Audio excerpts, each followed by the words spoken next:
अरे ऐसी कोई बात नहीं पिताजी। हाँ। आज जब मैं घर से आ रहा था बिना किसी अड़चन के उसने मुझे विदा किया। मेरे ऑफिस पहुंचने के बाद मुझे तुरंत फोन किया। उसके बाद बिना किसी बात के वो मुझे गालियां देने लगी। कोर्ट के अंदर भी मेरा हाल कुछ ऐसा ही था, जैसे इंसान पागल होकर तड़प रहा हो। तभी अंदर बुला लिया गया। इस लड़की को परेशान करके पता नहीं क्या मिलने वाला है भगवान। तो फिर माँ और बेटे दोनों मिलकर ये बोल रहे हो कि ये सब भावना की ही गलती है ना? मतलब वो जानबूझकर ये कर रही है। तो फिर एक साइकेट्रिस्ट से जाकर मिलाओ अपनी बीवी को, ठीक है ना? उसकी बीमारी क्या है वो ही बता सकता है। सही कहा, मैंने भी इस बारे में सोचा, लेकिन उसे क्या बता कर ले जाऊंगा? अगर इसका पता चला तो क्या वो आएगी? अरे मैंने सुना है तुम तो अभी जमीन का सौदा करने वाले हो ना? पेट को लेकर भूखे खड़े रहना, ये धरती जंगल को भी उथल फुथल करके छुपा कर बेच कर पैसा कमाना है तुझे। लेकिन इतने दिमाग की जरूरत इसमें नहीं पड़ेगी। आप कैसे इंसान हो, जैसे कि कोई एक विपक्ष पार्टी के साथ बात करने के जैसा। मुझे तुम्हारे बेटे पर पूरी तरह विश्वास न आने की वजह से तेरी बीवी ने बोला है वो झूठ है, उसे साबित करने के लिए मुझे सिर्फ तुम्हारा एविडेविट काफी नहीं होता है मनोज। इसकी सफाई मिलने जैसा एक सबूत लेकर आओ, तब खड़ा रहूंगा मैं तुम्हारे साथ। अरे कैसे समझाऊं इन्हें?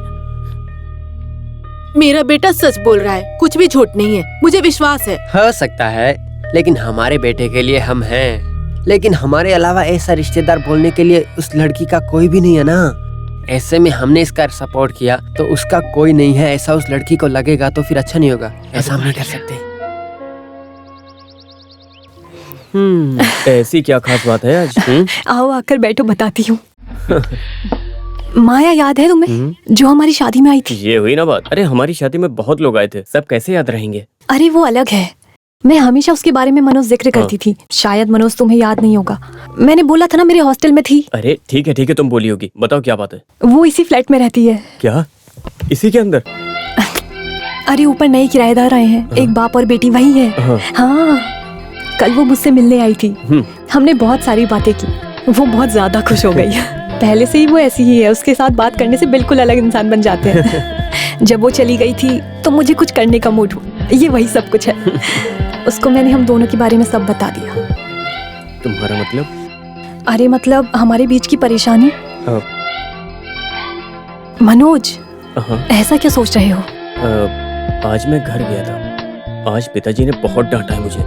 हमारे बीच में जो कुछ भी हो रहा है उसकी वजह मैं हूँ, पिताजी बोल रहे हैं। ऐसा पिताजी बोले थे? नहीं, जब मैं सोचता हूँ तो मुझे भी ऐसा लगता है। और आखिर में मैंने भी एक फैसला किया है। सारे कामकाज को छोड़कर हर हफ्ते में 2 दिन हमारे लिए बहुत जरूरी है भावना। कहीं दूर, बहुत दूर, जहाँ किसी को पता न चले। मेरे लिए एक साइकाट्रिस्ट से मिलना जरूरी है। तुम्हें अपने साथ रखकर अपनी हर परेशानी को एक डॉक्टर से खुलकर बोलना। क्या कहती हो?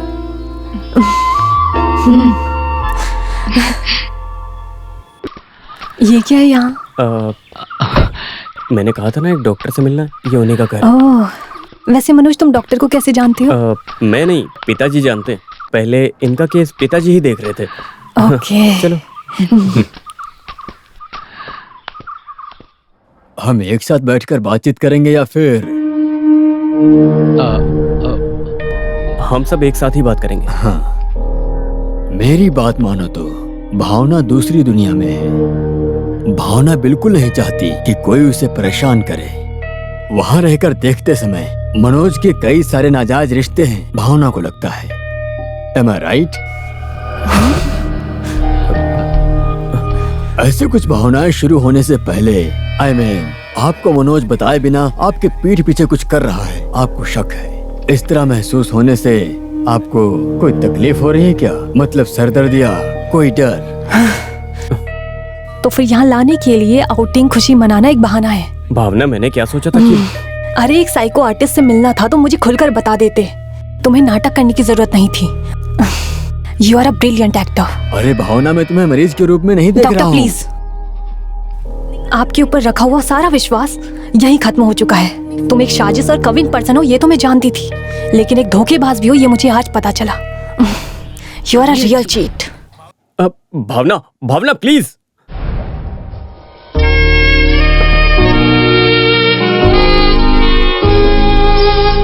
मनोज ऐसा क्यों कर रहा है, तुम्हें क्या लगता है? उसके नाजायज संबंध के बारे में तुम उसके पिताजी से बोली थी? एडवोकेट श्रीधरन नायर बहुत समझदार इंसान है। उस वजह से तुम उन्हें जो बोले हो वो नजरअंदाज नहीं करेंगे। इस बात को तुम्हारा पति बहुत ही अच्छे से समझता है। वो अपनी इज्जत बचाने के लिए कुछ भी करेगा।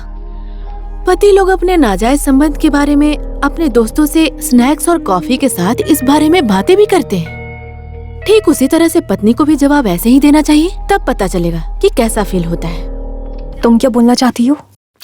अगर वो लोग ऐसा कर सकते हैं तो क्यों ना हम भी वही करें? ये तुम क्या बोल रही हो? ये मुझसे नहीं होगा। I can't do it. तुम बेवकूफ हो। ऐसा करने को किसने कहा है?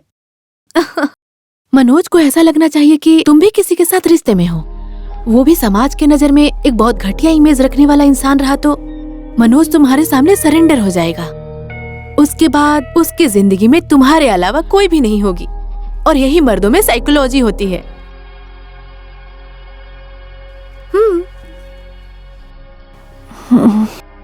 कुछ नहीं। मैं चलती हूँ। इस किताब को पढ़ लिया क्या? Read it. You'll like it.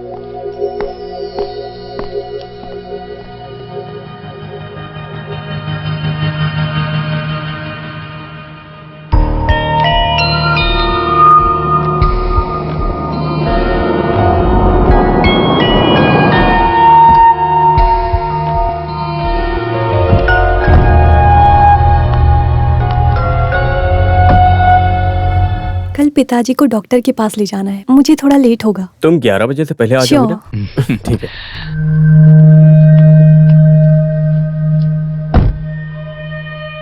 इसको कहीं पब में ले जाकर मौज मस्ती करते करते कल की तरह काम की वाट मत लगा देना। हाँ, मैंने तो बंद कर दिया। तब ठीक है। अब मेरा मोबाइल यहीं कहीं होगा।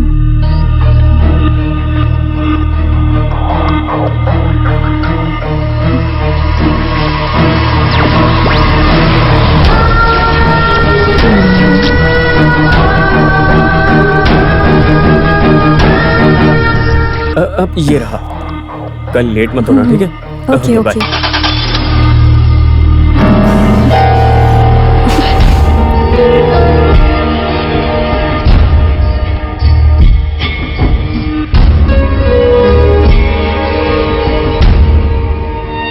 Sadness came down on me again, and it never left me.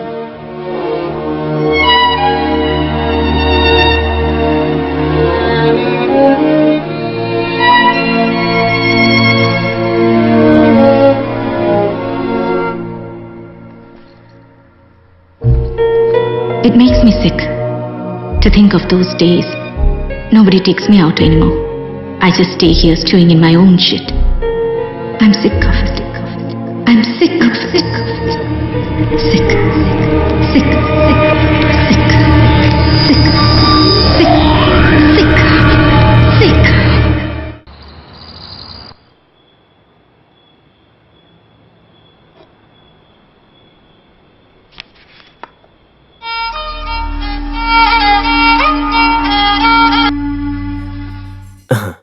हाँ प्रीति, अच्छे से पहुंच गई ना? या फिर रास्ते में गाड़ी रोककर तुम्हें अकेला छोड़ दिया उसने? तुम्हारा फोन नहीं आया इसीलिए बहुत चिंता हो रही थी तुम्हारी। अब मेरी चिंता दूर हो गई है। कल तुम्हें जल्दी आने की जरूरत नहीं है। जितना हो सकेगा केस को आगे बढ़ा देंगे, वो मैं कर लूंगा। पिताजी कैसे? अब ठीक है ना? वो हमारे बारे में ना सोचे तो ज्यादा अच्छा है। अरे वो तो अपनी दुनिया में हमेशा खोई सी रहती है। वो जब अपनी दुनिया में रहती है तो तुमसे बात करने का मुझे थोड़ा सा टाइम मिल जाता है। और ठीक इसी तरह का केस मद्रास हाईकोर्ट में चल रहा है। मैं इसकी एक कॉपी तुम्हें मेल करता हूँ, तुम उसे लेकर एक डिटेल तैयार करो।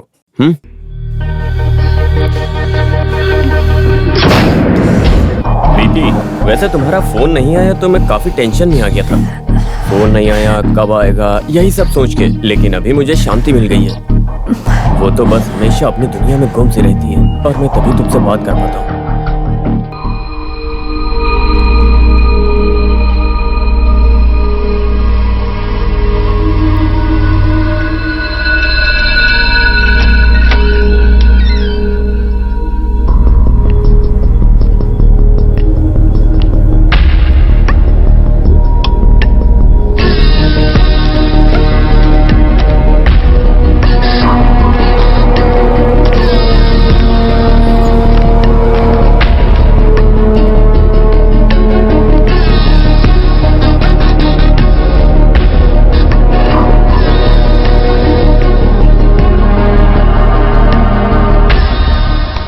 राजन, तुम्हारे लिए एक खत आया है। खत? कोई संबंध आया है? ये कोई मामूली लेटर नहीं है, अच्छी हैंड राइटिंग में है।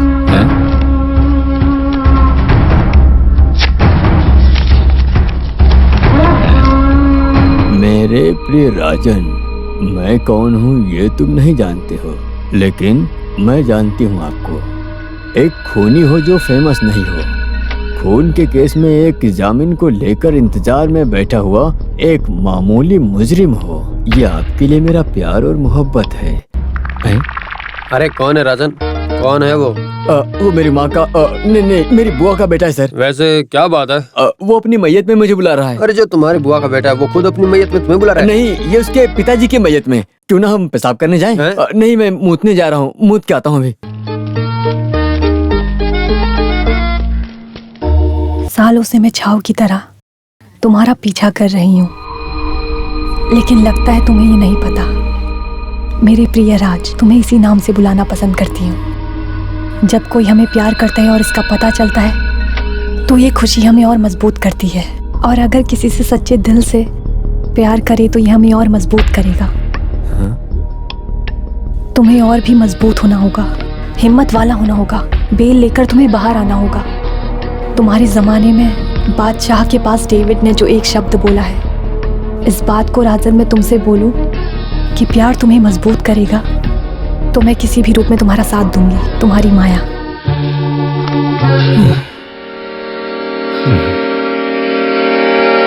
ये कौन है?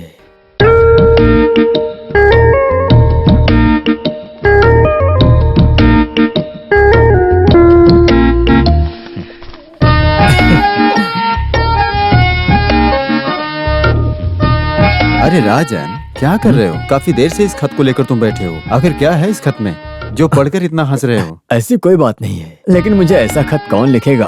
अरे तुम्हारे पास तो बहुत सारी आइटम होंगी, उसी में से किसी ने भेजा है क्या? अरे वो तो एक रात की मेहमान थी। अरे लेकिन वो सब तो एक रात की मेहमान थी। अरे उन्हीं में से किसी औरत को ये प्यार वाली फीलिंग आई होगी।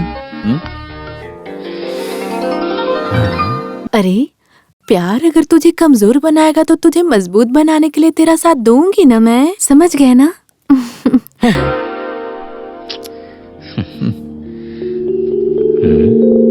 अरे प्यार बोला तो वो बहुत उछलने वाला मच्छी है, फिर चाहे उसे बांगड़ा रहने दो या सुरमई, हमारे लिए तो एक जैसा ही है। अरे बाप रे, ये क्या है? अगर मुझे प्यार शुरू हुआ तो तुम्हारे पैसे का मैं कभी मायने नहीं रखती हूँ, चाहे वो पैसे कितने भी हो, मुझे कोई प्रॉब्लम नहीं है। मेरी माया, तुम कहाँ हो? अरे आ जाओ, शर्मा क्यों रहे हो?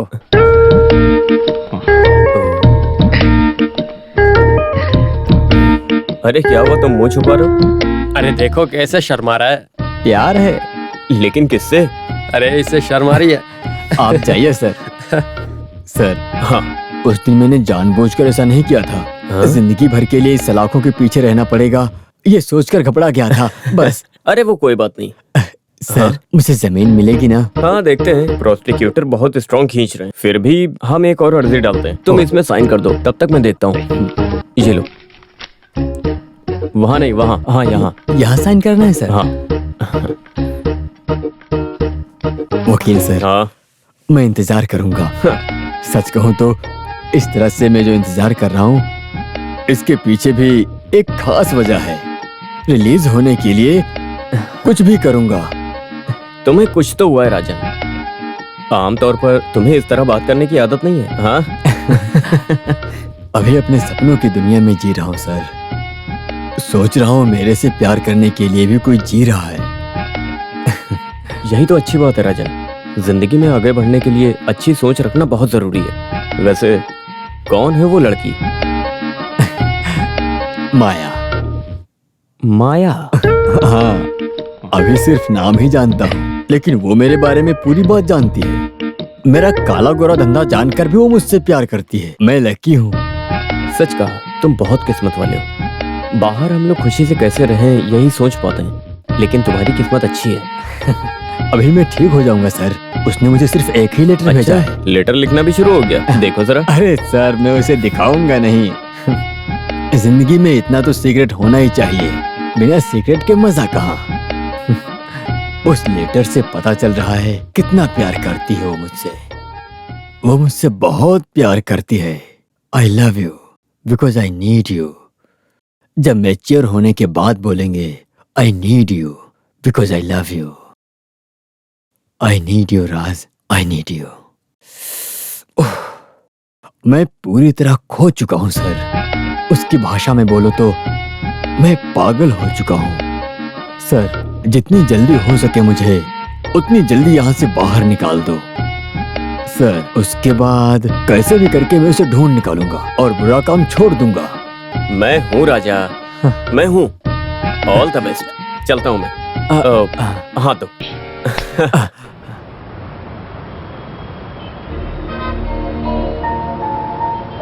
भावना, तुम बहुत देर से यहाँ खड़ी हो, क्या हुआ? नहीं, बस ऐसे ही।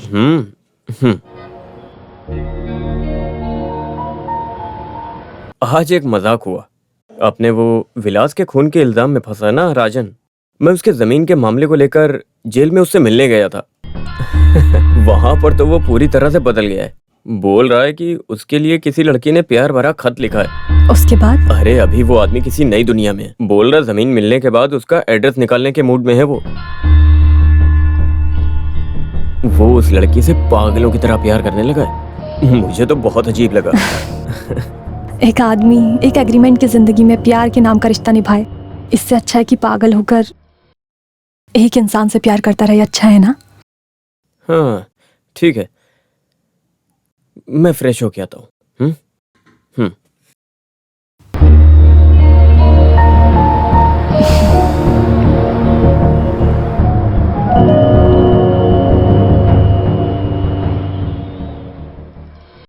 तो फिर पहला तीर सही निशाने पर लगा है। अभी हम खेल को थोड़ा अच्छे से खेलेंगे। लेकिन माया, मुझे बहुत गिल्टी फील हो रहा है। कुछ भी कहो, मैं मनोज को धोखा ही दे रही हूँ ना। तो फिर इतने दिनों तक मनोज तुम्हें जो धोखा दे रहा था? मैं नहीं जानती हूँ, पर एक ना एक दिन मनोज को इस बारे में पता चल गया तो? अरे वैसी स्थिति आएगी तब ना। मनोज को जब उस नाजायज संबंध के बारे में पता चलेगा तब उसे फील होगा कि तुम्हें कितना तकलीफ हुआ था। तो फिर मनोज मुझसे नफरत नहीं करेगा? ऐसे में मनोज से हमेशा के लिए खो जाना मुझे सोचना भी मुश्किल होता है। तुम खो जाओगी ऐसा कौन बोल रहा है? तेरे साथ वो कितना गलत किया है उस आदमी को तभी पता चलेगा। बाद में थोड़ा थोड़ा सिंसियरली से वो तुमसे प्यार करने लगेगा। सच बोल रही हो? तुम्हें कोई शक है क्या? नहीं, तुमने बोला तो नहीं। इसलिए फिलहाल हम इस कंफ्यूजन को दूर रखते हैं। तुमने जो खत लिखा है उस खत को लेकर कोई अनजान आदमी तुम्हारे प्यार में पागल हो रहा होगा। एक अलग से महसूस हो रही होगी। पहले मजा, फिर बाद में उसे सोचकर और भी मजा, उसके बाद फिर उसे बाद में पता चलेगा कि ये तो एक मजाक था। ऐसे ही तुम्हारा ग्रेजुअल ग्रोथ भी होगा। वो कैसे? अरे अभी अभी तुमने एक बीज को रोपा है, वो बीज बड़ा होकर उसमें फूल खिलकर और भी बढ़ेगा। ये growth, the growth of love.